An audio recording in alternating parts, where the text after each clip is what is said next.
मैं प्रभा बरगाई। आशा है आप लोग स्वस्थ होंगे। तो आज हम आपके लिए मैं लेके आई हूँ विशेषण। जैसे कि इससे पहले वीडियो में मैंने आपको संज्ञा, सर्वनाम और अब विशेषण में आपको पढ़ाऊंगी। तो आज का हमारा जो टॉपिक है वह है विशेषण। तो बच्चों, आप पहले भी छोटी कक्षा से लेकर आप तक विशेषण पढ़ते आए हैं। आपको पता है कि विशेषण क्या होती है। विशेषण विशेषण जो ये हमारा टॉपिक है, इसमें हम निम्न चीजों का अध्ययन करेंगे।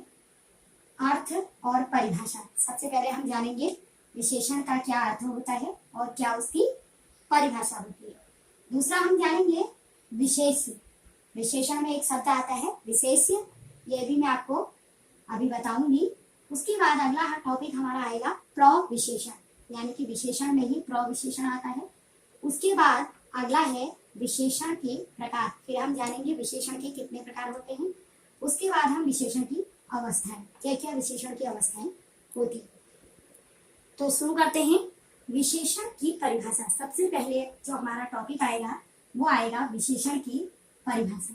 तो विशेषण की जो परिभाषा है वह क्या है?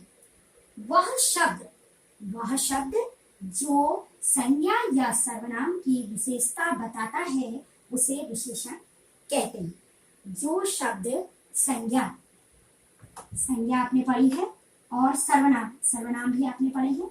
संज्ञा और सर्वनाम की विशेषता को बताता है उसे विशेषण कहते हैं। जैसे एक छोटा सा उदाहरण मैं आपको यहाँ पर दे रही हूँ, काला घोड़ा। तो बच्चों, घोड़ा जो है उसकी विशेषता क्या है? वो काला है। सुंदर बच्चे की विशेषता क्या है? सुंदर, यानी कि उस बच्चे की ये विशेषता है कि वो बहुत सुंदर है। छोटा लड़का, उस लड़के की विशेषता क्या है? छोटा, यानी कि वह छोटा है। तो जो शब्द संज्ञा और सर्वनाम शब्दों की विशेषता को बताते हैं उसे विशेषण कहते हैं। तो अब आपको समझ में आ गया होगा। अब सबसे पहले मैं आपको उदाहरण के माध्यम से एक एक करके बताऊंगी।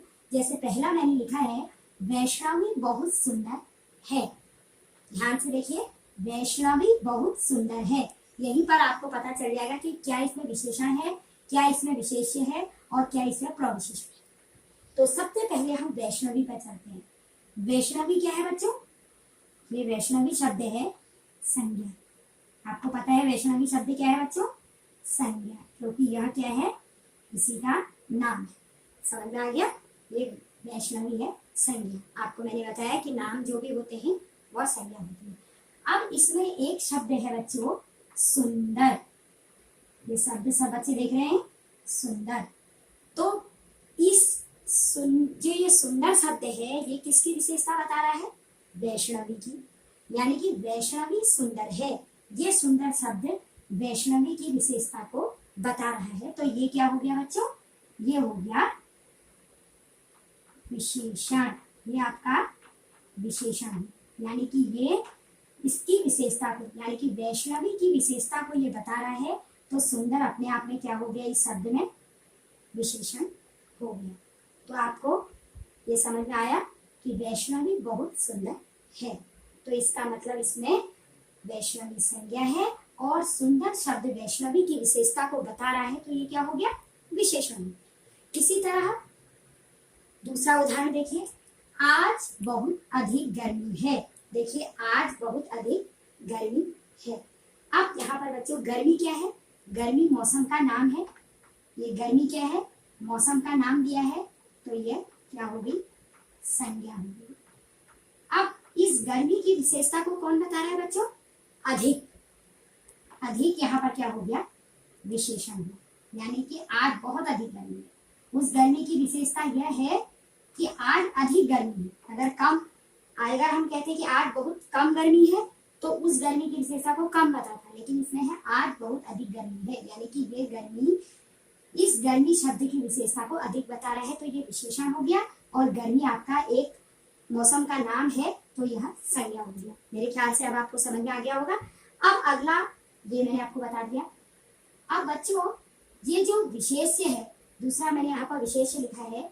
ये जो संज्ञा शब्द हो गया, ये वैसे संज्ञा है, लेकिन विशेषण में ये विशेष्य कहलाएगा। यानी कि जिस संज्ञा शब्द की विशेषता विशेषण में बताई जाती है वो विशेष्य कहलाता है। यानी कि ये जो शब्द है इसको आप विशेष्य कहेंगे और सुंदर को आप विशेषण कहेंगे। ये जो संज्ञा शब्द आपका है ये आपका क्या कहलाएगा, विशेष्य कहलाएगा, और जो ये आपका सुंदर है ये विशेषण कहलाएगा। यानी कि जो शब्द जिस शब्द की विशेषता बताई जाती है वो विशेष्य होता है, और जिस शब्द से उसकी जो शब्द उसकी विशेषता को बताता है वो विशेषण होता है। जिस शब्द की विशेषता बताई जाती है वो विशेष्य, और जिसकी जो विशेषता होती है वो विशेषण। अब अगला है हमारा प्रविशेषण। अगला शब्द आएगा हमारा प्रविशेषण। प्रविशेषण आप देखते होंगे आज बहुत अधिक गर्मी है। बच्चों आपने देखा है कि गर्मी यहाँ पर क्या है, विशेष्य है, यानी कि इस गर्मी की विशेषता को ये बता रहा है, तो ये क्या हो गया, विशेष्य हो गया। अब यहीं पर आपने देखा कि अधिक इसमें विशेषण है, लेकिन बच्चों एक शब्द यहाँ पर है बहुत।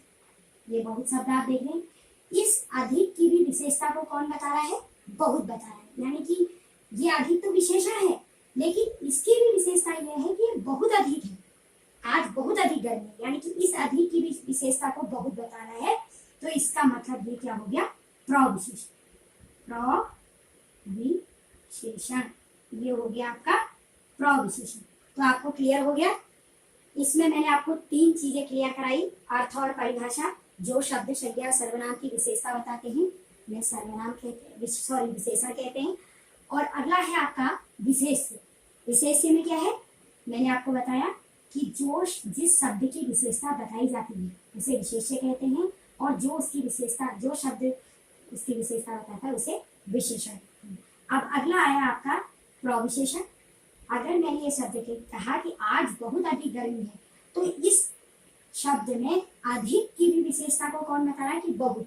अगर यहाँ पर खाली होता कि आज अधिक गर्मी है तो इसमें प्रविशेषण नहीं होता, लेकिन इसमें ये कह रहे हैं कि आज बहुत अधिक गर्मी है, यानी कि इस अधिक की भी विशेषता को बहुत बता रहा है, तो यह प्रविशेषण। अब आपको क्लियर हो गया। ऐसे ही यहाँ पर वैष्णवी बहुत सुंदर है, तो इस सुंदर की भी विशेषता को कौन बता रहा है कि वो बहुत ज्यादा सुंदर है, तो ये यहाँ पर क्या हो गया बच्चे, प्रविशेषण हो गया। ये यहाँ पर प्रविशेषण हो। तो अब आपको मेरे ख्याल से ये चीजें क्लियर हो गई होंगी। 3 मैंने आपको बता दी। तो इस तरह संज्ञा की परिभाषा और विशेषण की परिभाषा और विशेषण में विशेष्य और प्रविशेषण आपको बताइए। तो पहला है गुणवाचक विशेषण। जिस शब्द से संज्ञा या सर्वनाम के गुण, रूप, रंग आदि का बोध होता है उसे गुणवाचक विशेषण कहते हैं। किसी भी संज्ञा या सर्वनाम शब्दों से हमें उसके गुण का, उसके रूप का, उसके रंग का पता चलता है तो उसे गुणवाचक विशेषण कहते हैं। जैसे बगीचे में सुंदर फूल हैं, फूल का गुण है कि वो सुंदर है। धर्मपुर स्वच्छ नगर है, स्वर्गवाहिनी गंदी नदी है, स्वस्थ बच्चे खेल रहे हैं। तो उपयुक्त वाक्यों में सुंदर, स्वच्छ, गंदी और स्वस्थ शब्द गुणवाचक विशेषण हैं। तो इस प्रकार बच्चों समय संबंधी में जैसे नया, पुराना, ताज़ा, वर्तमान, भूत, भविष्य, अगला, पिछला, ये सब गुण में आएगा। स्थान संबंधी में लंबा, चौड़ा, ऊंचा, नीचा, ये सब गुण में आएगा। आकार में गोल, चौकोर, सुडौल, सुंदर, ये सब गुणवाचक में आएंगे। लंबा, चौड़ा, ऊंचा, नीचा, सीधा, बाहरी, भीतरी आदि। और आकार संबंधी में गोल, चौकोर, सुडौल, पीला, सुंदर, ये सब क्या है, गुणवाचक विशेषण है। यानी कि जिसमें हमें गुणों का, रंग का, रूप का पता चलता है उसे गुणवाचक विशेषण कहते हैं। अगला है संख्यावाचक विशेषण। जिस विशेषण से संज्ञा या सर्वनाम की संख्या का बोध होता है उसे संख्यावाचक विशेषण कहते हैं। जैसे कक्षा में 40 विद्यार्थी उपस्थित हैं, तो यहाँ पर एक संख्या दी है कि 40 बच्चे हैं, तो ये संख्यावाचक विशेषण हुआ। दोनों भाइयों में बड़ा प्रेम है, भाइयों की गिनती दी है कि 2 भाई हैं, उनकी दूसरी लड़की की शादी है, तो यहाँ पर भी लड़की की यानी कि गिनती दी है कि दूसरी लड़की, दूसरा, पहला, इस टाइप की जो संख्यावाचक शब्द होते हैं उनमें संख्यावाचक विशेषण होता है। देश का हर एक बालक वीर है। उपयुक्त वाक्यों में 40 दोनों, दूसरी और हर एक शब्द संख्यावाचक विशेषण है।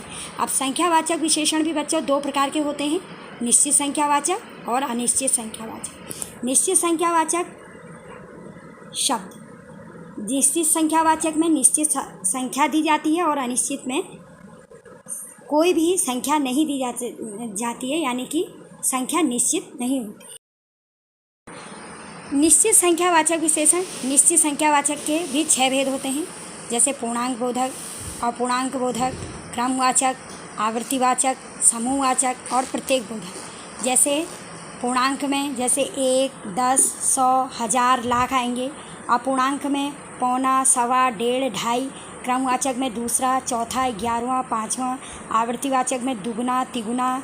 समूहवाचक में जैसे तीनों, पाँचों, आठों। प्रत्येक बोधक में जैसे प्रति, प्रत्येक, हर एक, एक एक। तो ये जो निश्चित संख्यावाचक होते हैं इसमें ये सारी चीज़ें आती हैं। जैसे पूर्णांक में आपको जो चीज़ें दी हैं, अपूर्णांक में पौना, सवा, डेढ़ आएगा तो वो भी निश्चित संख्यावाचक होगा। दूसरा, चौथा, 11वां भी निश्चित। आवर्तीवाचक जैसे दूसरा, तिगुना ऐसे बोलते हैं, तो वो भी आपका निश्चित संख्यावाचक में आएगा। तो इस प्रकार निश्चित संख्यावाचक में एक निश्चित संख्या दी जाती है। अगला है अनिश्चित संख्यावाचक विशेषण। तो अनिश्चित संख्यावाचक विशेषण जो होते हैं इनमें बहुत्व का बोध होता है, यानी कि कोई निश्चित संख्या नहीं दी जाती है। जैसे सारे आम सड़ गए, पता नहीं है कि कितने हैं, सारे आम सड़ गए। पुस्तकालय में असंख्य पुस्तकें हैं, उन पुस्तकों की संख्या नहीं दी है, असंख्य हैं। लंका में अनेक महल जल गए। सुनामी में बहुत सारे लोग मारे गए। तो इस तरह अनिश्चित संख्यावाचक में कोई भी संख्या निश्चित रूप से दी नहीं जाती। जिस प्रकार निश्चित में निश्चित संख्यावाचक आपको निश्चित संख्या दी रहेगी, लेकिन अनिश्चित में कोई भी संख्या नहीं दी जाती।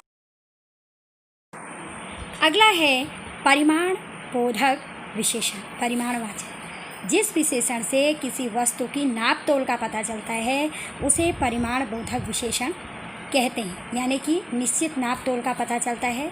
जैसे मुझे 2 मीटर कपड़ा दो, तो यहाँ पर माप और तोल चलता है 2 मीटर। उसे 1 किलो चीनी दो चाहिए। बीमार को थोड़ा पानी देना चाहिए। उपयुक्त वाक्यों में 2 मीटर, 1 किलो और थोड़ा पानी शब्द परिमाण बोधक विशेषण है। यानी कि यहाँ पर परिमाण बोधक विशेषण के भी 2 प्रकार होते हैं। एक होता है निश्चित परिमाण बोधक और एक होता है अनिश्चित पर। अब निश्चित में क्या है बच्चों, उसमें आपको एक निश्चित परिमाण दिया रहेगा। जैसे 2 शेर, 5 मीटर, 2 शेर गेहूँ, 1 लीटर दूध। तो इस प्रकार से हमें एक निश्चित संख्या दी रहती है कि इतना हमें चाहिए। लेकिन अनिश्चित परिमाण बोधक में कोई भी संख्या निश्चित नहीं होती है। थोड़ा पानी और अधिक काम, कुछ परिश्रम, इस तरह कोई भी निश्चित संख्या यहाँ पर नहीं होती है। तो इसे परिमाण बोधक विशेषण कहते हैं। चौथा है सार्वनामिक विशेषण। जब कोई सर्वनाम शब्द संज्ञा शब्द से पहले आए तथा वह विशेषण शब्द की तरह संज्ञा की विशेषता बताए, उसे सार्वनामिक विशेषण कहते हैं। जैसे वह आदमी व्यवहार कुशल है। तो यहाँ पर क्या है, सर्वनाम शब्द संज्ञा से पहले आता है। सर्वनाम शब्द यहाँ आदमी संज्ञा है और संज्ञा से पहले क्या आ रहा है, सर्वनाम आ रहा है। तो उसकी विशेषण शब्द की तरह संज्ञा की विशेषता को वह बताता है। जैसे वह आदमी व्यवहार कुशल है, कोई छात्र मेरा काम करेगा। तो उपयुक्त वाक्य में वह और कौन जो है वो सार्वनामिक विशेषण है। पुरुषवाचक और निजवाचक सर्वनामों को छोड़ बाकी सभी सर्वनाम संज्ञा के साथ प्रयुक्त होकर सार्वनामिक विशेषण बन जाते हैं। तो इस प्रकार निश्चितवाचक में यह मूर्ति, ये मूर्तियाँ, यह मूर्ति। अनिश्चित में कोई